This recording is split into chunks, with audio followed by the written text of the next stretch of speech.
Hello everyone, this is Mehjabin Fatima, Commerce lecturer at Elizabeth High School and Junior College. Welcome back to my class. So in our previous session we have started 5th chapter of Commerce, that is other services, and we have completed first point from that is insurance. And now let's see some other services like transportation service. So let's continue our class with the next topic. Transportation has really been an important activity of man in every stage of civilization. The world as it exists today would have been much different had there been no facility for transportation. It is transport that made possible large scale production and mass distribution of commodities. Transport plays a prominent role in the distribution of goods. It bestows on the goods both the advantages of time and place utilities and also enhances their economic value. Transport infrastructure consists of the fixed installments including roads, railways, airways, waterways, canals and pipelines, and terminals such as airports, railway station, bus station, warehouses, trucking terminal, refueling depots and seaports. So as you all know that transportation has made our life very easier. So just try to imagine the early man life.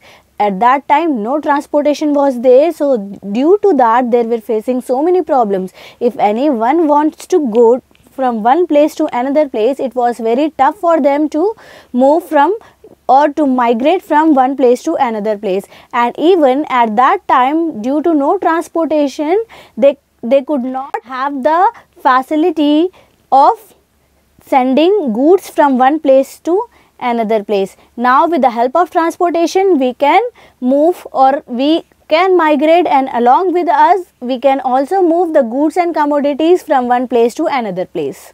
So transportation plays an important role in man civilization, we can say. Terminals may be used both for interchange of passengers and cargo and for maintenance. Transport has shaped and influenced the entire structure of distribution.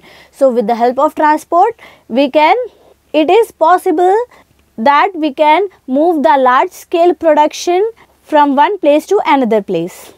Let's see the meaning and definition of transport. So transport is nothing but it is a mechanism to move or carry or convey by use of vehicle for both goods and passengers. So here the transportation is playing the role of mechanism where it is carrying and conveying with the use of vehicle for both goods and the passengers. Transport is also defined as the movement of people, animals and goods from one location to another. So here this transportation, it can also be defined that the movement will be there and the movement of people, animals and goods from one place to another place. Let's see the functions of transport.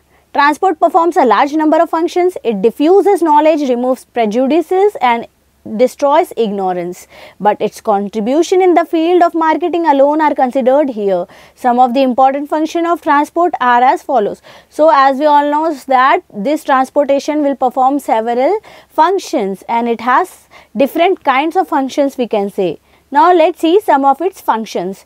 It helps in the growth of industries whose products require quick marketing. For example, articles of perishable in nature are carried to various consumers quickly even in distant markets. So here mainly this transportation system is helping the industries for their growth. Here the industries, the goods which they are making can be moved from the industries to the consumers or at the marketplaces, we can say. So it increases the demand for goods. Newer customers in newer places can be easily contacted and products supplied. This widens the market. So this transportation will also help to increase the demand of the goods. And if there are newer persons who are living at the newer places, they can also utilize the facility of transportation. It creates place utility by bridging the gap between production and consumption center. So this transportation will also remove the barrier of gap from the place of production to the place of consumption, we can say. By virtue of improvements in the speed of transports, it offers time utility to products.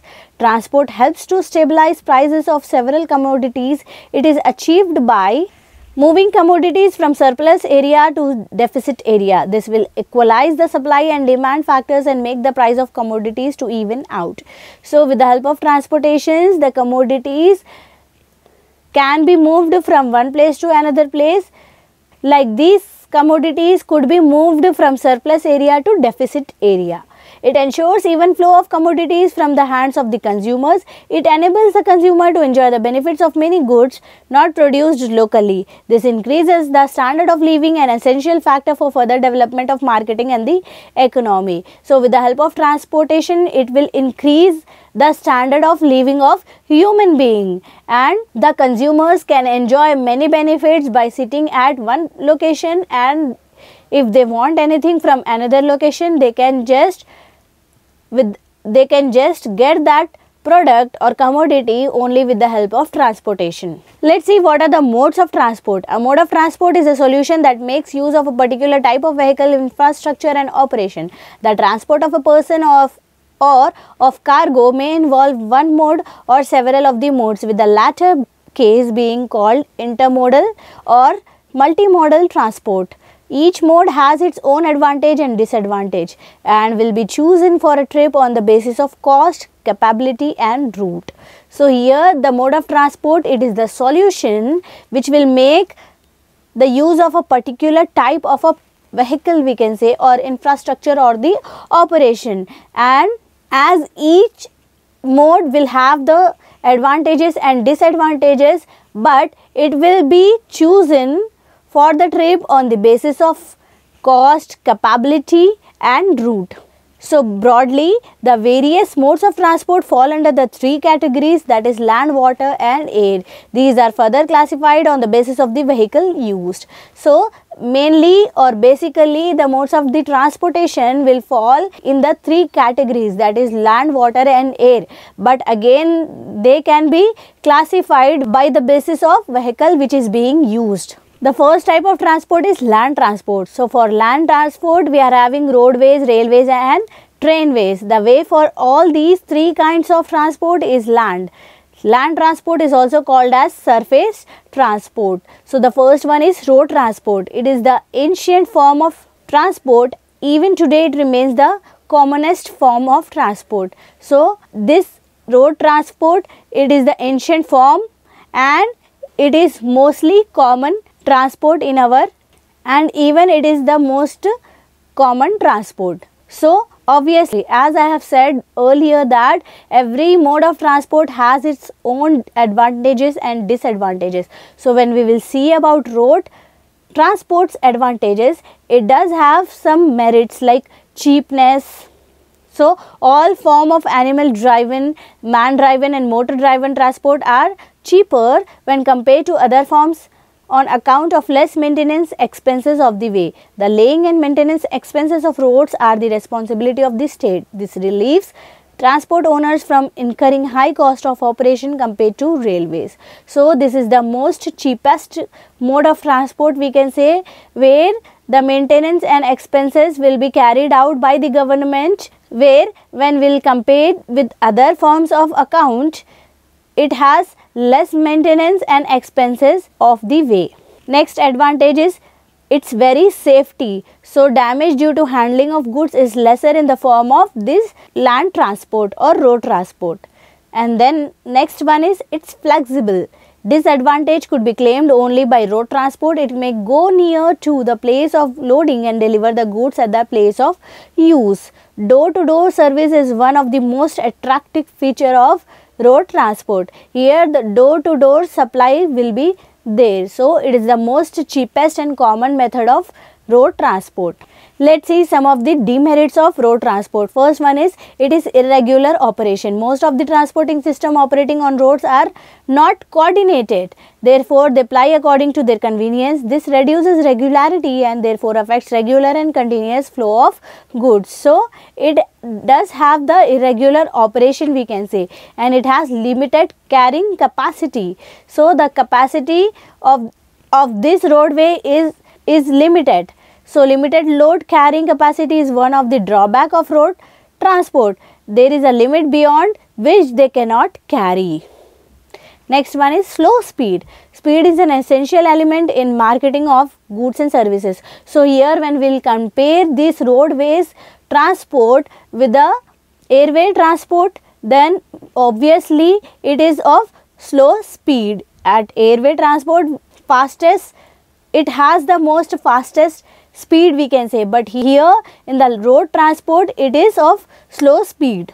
Next type of road transport is rail transport. The railways occupy a premier place among the various modes of modern transportation method. Rail transport is the principal system of the world transport and plays a crucial role in fulfilling the economic aspirations of nation.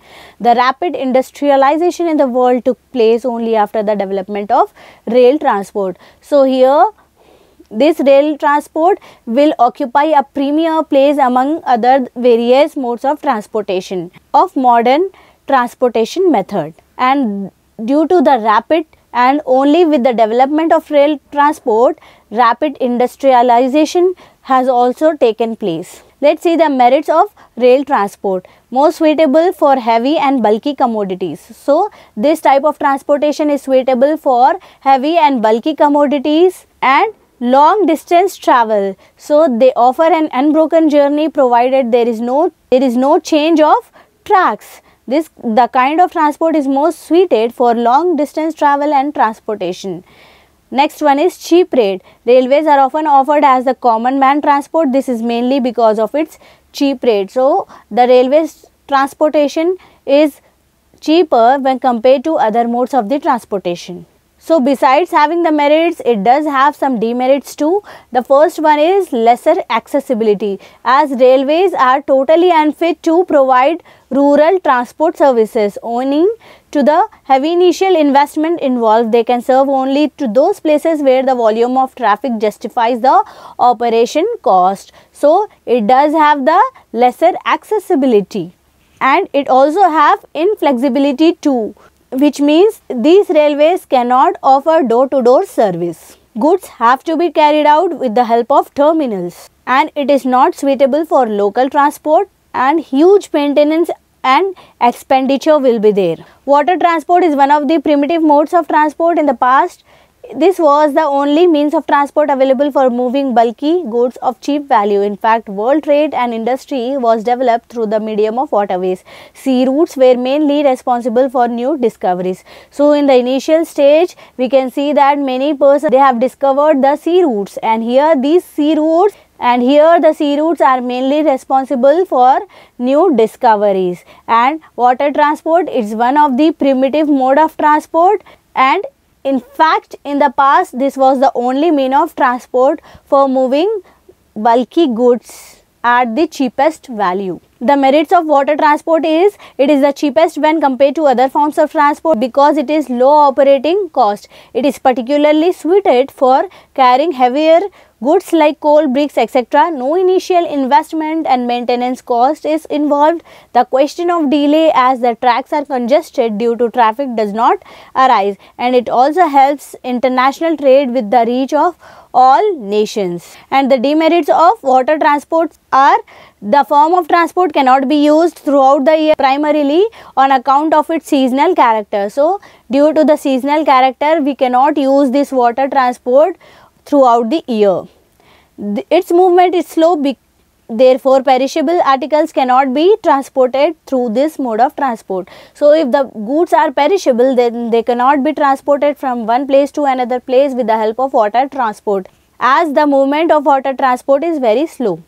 It can serve only till the limited areas. And sea transport demands special and strong packing of goods. Let's see another mode of transport, that is air transport. With the advent of airways, distance nowadays is measured not in miles but in hours. For instance, one may say that any two places on the globe are no more than 24 hours apart.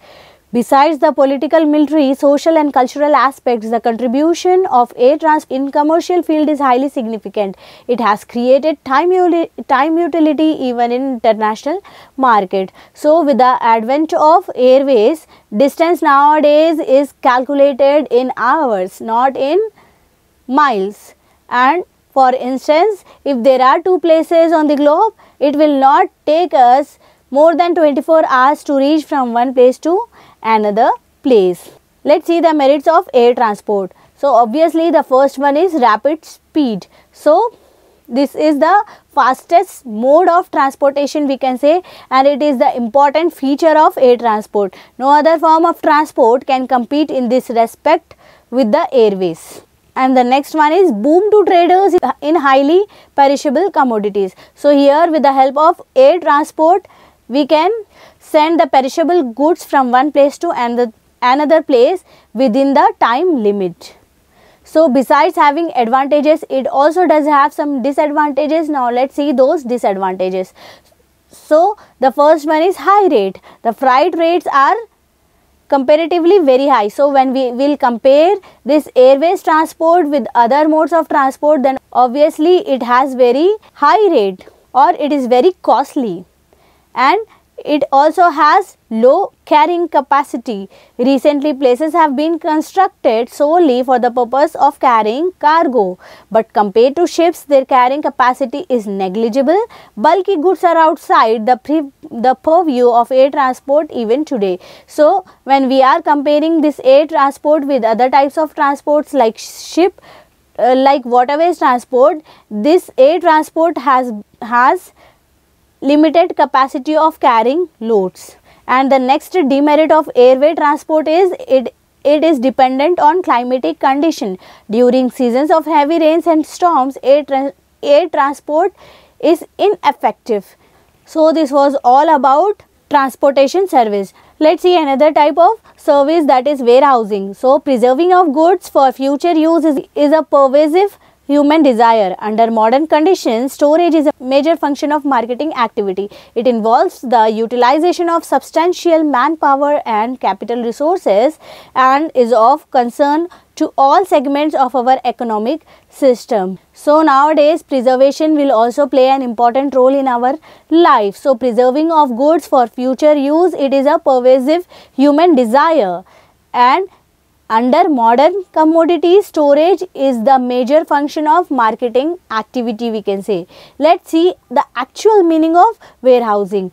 A warehouse is an establishment for the storage and accumulation of goods. It is a highly specialized function that plays a vital role in the modern business. Warehouses are commercial locations for storage of goods. Warehouses are used by manufacturers, wholesalers and dealers. So this warehousing is actually the facility we can say for storing and accumulation of goods. So here we can store the goods to preserve them, and these warehouses, they are the commercial locations for the storage of goods, and these warehouses will be used by the manufacturers, wholesalers and the dealers. So in short we can say this warehousing is also playing the important role in our life. So let's see the features of warehousing. An ideal warehouse should have the following features. So the first one is safety. The basic function of warehouse is to assume the responsibility to store the goods safely over an agreed period of time. An ideal warehouse should protect goods from all possible dangers such as heat, humidity, evaporation, fire, rain, theft, etc. So the actual function or basic function of warehousing is the safety of goods and commodities. If we want to preserve the goods, then they should be very much safe, and we want to preserve them for future use, right? So we should use them in the future, so that they should be protected from all the possible dangers like humidity, heat, evaporation, fire, theft, etc. So the safety is the basic function of warehousing. Next one is proper location. An ideal warehouse should be situated at a proper location convenient to customers, sellers and other concerned parties. So this warehouse should be at the particular place where it should give benefit to everyone like customers, sellers and the concerned persons. Next feature of warehousing is sufficient space. Obviously the warehouse should provide the sufficient space for preservation of goods and commodities. Next one is economy. So an ideal warehouse must provide the maximum service at the lowest cost, and An ideal warehouse should also provide certain services such as packing, financing and sharing of risk, etc. So these all are the features of warehousing. Now let's see the types of the warehousing. So the first type of warehousing is private warehouses. A firm or a manufacturer or a trader who operates a warehouse exclusively for his own purpose is called a private warehouse. In plant warehouses and field warehouses in most cases are private warehouses. So if the warehouse is owned by a particular person or by a manufacturer or by a trader who will operate the warehouse exclusively for his own purpose is called as private warehousing. Next one is public warehousing. The best known and the most widely accepted service are offered by public warehouses. Products can be stockpiled in appropriate physical condition and in strategic locations until the seller wishes to distribute them to customers. The users to have pay rental charges calculated on the basis of area occupied, period used, special nature of the commodity, etc. So the name itself is showing it is for the public. So public warehousing.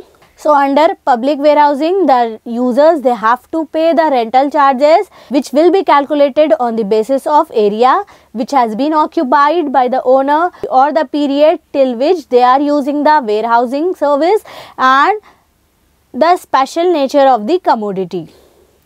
Next one is bonded warehousing. These warehouses are located near ports. They enable the unloading of commodities from a ship safely to a place until the owner of the goods takes delivery of them. So this bonded warehousing are situated at the ports where they are unloading the goods from the ships and then they are loading those goods in the warehouses until the owner will come and take back those goods. So such type of warehousing is necessary for outward transportation, we can say. Next type of warehousing is special commodity warehouses. The name itself is showing that it is specially constructed to house certain commodities which requires the special treatment. So here the example is given like grains, wool, cotton, explosives, etc. It does require the special facilities such as maintenance of fixed temperature, non-exposure to light, etc. So petroleum products need large containers to store them. Ordinarily, each of these warehouses handles only one kind of product and offer special services particularly required for that product. Next type of warehousing is refrigerated warehouses. This is the latest contribution of technology which made the storing function really capable of giving time utility to any product. Perishable products are given a second life and made to enter international markets. Farm products are really benefited by this. Storing and preserving apples, vegetables, flowers, etc. is no problem today. So obviously there are some products which require the refrigerator. So these types of products can be stored in refrigerated warehouses, and here especially farm products can really be benefited by using the storing and preserving service which is given by these refrigerated warehouses. So here next and last type of warehousing is household warehouses. These types of warehouses are not very common in our country. They provide temporary facility to store furniture, rugs, furs, paintings, etc.